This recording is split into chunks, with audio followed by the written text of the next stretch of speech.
नमस्कार दोस्तों, मैं साहिल डोंकल आपको आज ट्रिग्नोमेट्री की जो टेबल है उसे बनाना सिखाऊंगा और एक इजी तरीके से कराऊंगा जिससे वो आपको आसानी से याद हो जाए। ठीक है दोस्तों, टेबल बनाना जो हम अब शुरू करते हैं। क्या करना है देखिए, अगर मैं एक टेबल लिख लेता हूँ 0 1 2 3 और 4।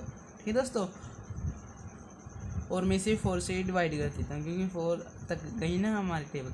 4 से डिवाइड कर देते हैं हम इसे 4 4 4।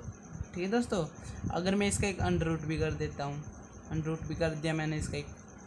ठीक है दोस्तों, अंडर रूट कर दिया। देखिए दोस्तों, जो हमारा 0 की डिवाइड बाई 4 क्या है, 4 है ना। तो 0 से हम क्या, अगर हम उसे भाग भी देते हैं और मल्टीप्लाई कराते हैं। देखिए दोस्तों, अगर 0 मल्टीप्लाई 4 भी 0 होता है और 0 डिवाइड बाई 4 भी 0 होता है। ठीक है दोस्तों, और 0 का अंडर रूट क्या है, देखिए सॉरी, 0 का अंडर रूट क्या होता है, 0 होता है ना। तो हमारी जो इसकी क्या साइन थीटा की वैल्यू क्या है, 0 है ना। ठीक है दोस्तों, अब बात आती है इसकी 1/4 की। ठीक है दोस्तों, देखिए जो हमारा क्या होता है, 1 का स्क्वायर क्या आता है 1। ठीक है दोस्तों, और 2 का स्क्वायर क्या आता है 4। ठीक है दोस्तों, तो हमारा ये 4 है ना, तो ये 2 का स्क्वायर है। ठीक है दोस्तों, तो हम जो 4 की जगह हम 1 का स्क्वायर क्या आता है 1, 1 का स्क्वायर 1 और 4 का स्क्वायर 2 का स्क्वायर 4 होता है, तो हम 4 की स्थान पर 2 लिख देते हैं। ठीक है दोस्तों, क्योंकि 2 का स्क्वायर 4 होता है, 1 का स्क्वायर 1 होता है। तो हमारी जो साइन 30 डिग्री की वैल्यू वो निकल गई, क्या निकली है 1/2। ठीक है दोस्तों, अब बात आती है साइन 45 डिग्री की। क्या है देखिए, 2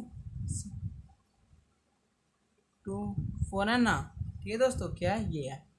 देखिए तो जो दोस्तों, जो हमारा रूट 2 होता है,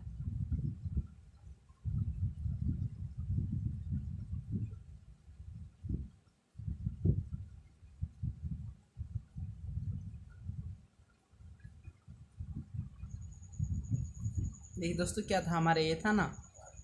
देखिए दोस्तों, हम क्या, रूट 2 का हमारा कोई स्केयर नहीं होता। ठीक है, तो हम इसे ऐसे ही लिख लेते हैं। ठीक दोस्तों, और रूट 4 का तो स्केयर होता है ना, 2 होता है, तो हम इसे कैसे लिखते हैं, लिख सकते हैं ऐसे लिख सकते हैं ना, 2 मल्टीप्लाई 2 इजगल टू 4 होता है। ठीक है दोस्तों, अगर हम इनकी मल्टीप्लाई कराएंगे तो रूट 4 आ जाएगा। ठीक है दोस्तों, इनकी मल्टीप्लाई कराएंगे।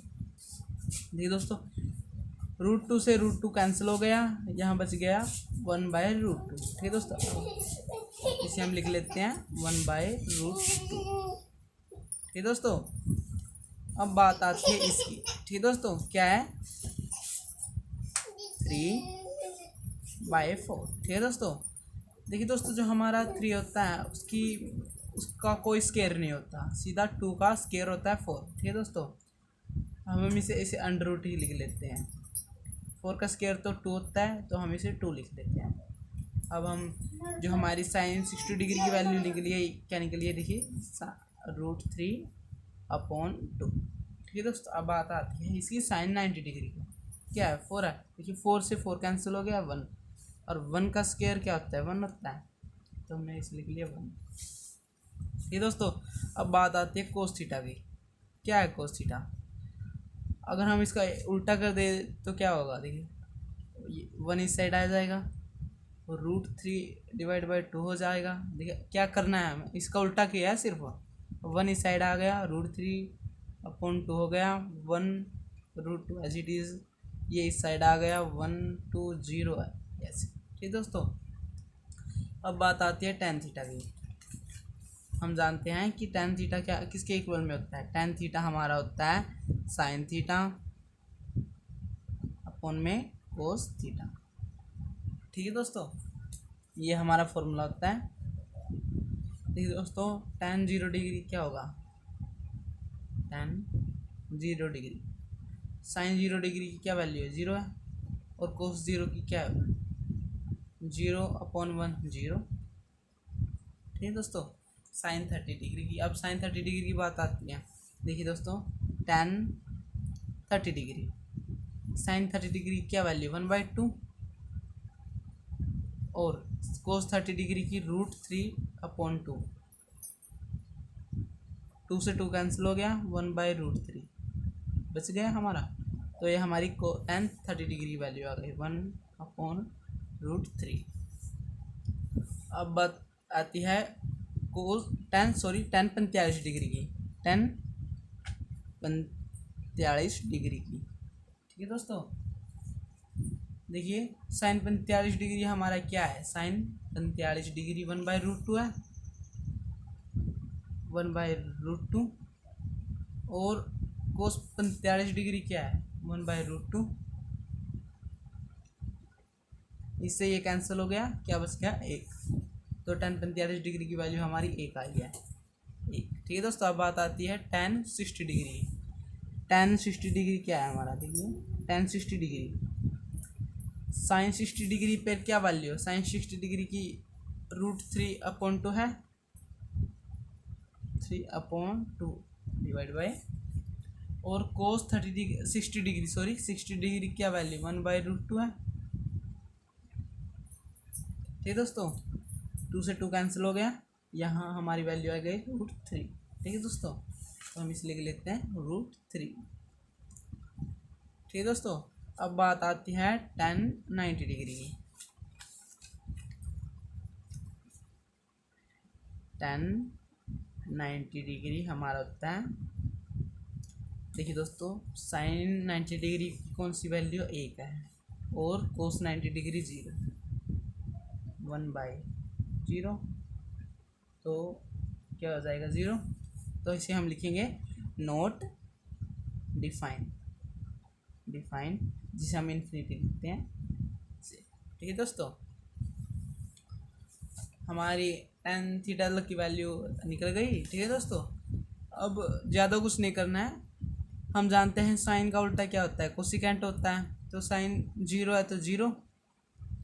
ठीक है दोस्तों, अब बात आती है साइन कोसिकेंट 30 डिग्री की। साइन का उल्टा कोसिकेंट, ये 2 डिवाइड में है तो ये ऊपर चला जाएगा, यहाँ हो जाएगा 2। ठीक है दोस्तों, अब बात आती है कोस सिकेंट 45 डिग्री की। साइन 1/√2 होता है, तो ये √2 इसके डिवाइड में है तो ये ऊपर चला जाएगा। ठीक है दोस्तों, √2। साइन 60 डिग्री क्या है, √3 डिवाइड बाई 2 है, तो ये 2 ऊपर चला जाएगा और √3 नीचे आ जाएगा, 2√3। ठीक है दोस्तों, साइन 90 डिग्री 1 है तो 1 ही रहेगा। ठीक है दोस्तों, अब बात आती है सीकेंट थीटा की। कोस थीटा का उल्टा सीकेंट थीटा होता है। कोस थीटा हमारा 1 है तो सीकेंट थीटा भी 1 ही रहेगा 0 डिग्री पे। अगर कोस थीटा हमारा 30 डिग्री पे क्या है, √3 डिवाइड बाई 2 है ना, तो ये 2 ऊपर चला जाएगा और √3 नीचे आ जाएगा, क्योंकि इसका ये उल्टा होता है। अब कोस थीटा हमारा 45 डिग्री पर 1/√2 है, तो ये √2 ऊपर चला जाएगा और 1 नीचे आ जाएगा। ठीक है दोस्तों, ऐसे। अब बात आती है कोस 60 डिग्री। ठीक है दोस्तों, कोस 60 डिग्री हमारा क्या है, 1/2 है। ठीक है दोस्तों, ये 2 ऊपर चला जाएगा, 1 नीचे आ जाएगा। ठीक है दोस्तों, अब बात आती है कोस 0 डिग्री की। कोस 90 डिग्री पे 0 है तो ये 0 ही रहेगा। ठीक है दोस्तों, अब बात आती है tan थीटा की। tan थीटा हमारा 0 डिग्री पे क्या है, 0 है, तो ये 0 ही रहेगा। tan थीटा हमारा 30 डिग्री पे क्या है, 1/√3 है, तो ये √3 ऊपर चला जाएगा, अपॉन में 1 आ जाएगा। tan थीटा हमारा 45 डिग्री पे क्या है, 1 है, तो कोट थीटा भी हमारा 1 ही रहेगा। ठीक है दोस्तों, tan कोट थीटा हमारा 60 डिग्री पे क्या है, √3 है। ठीक है दोस्तों, तो ये √3 1/√3 हो जाएगा, क्योंकि ये √3 नीचे आ जाएगा। ठीक है दोस्तों, अब बात आती है कोट tan थीटा हमारा 90 डिग्री पे क्या है, नॉट डिफाइन है, तो ये कोट थीटा भी हमारा नॉट डिफाइन ही रहेगा। ठीक है दोस्तों, हमारी जो ट्रिग्नोमेट्री की वो टेबल थी वो हमारी कंप्लीट हो चुकी है।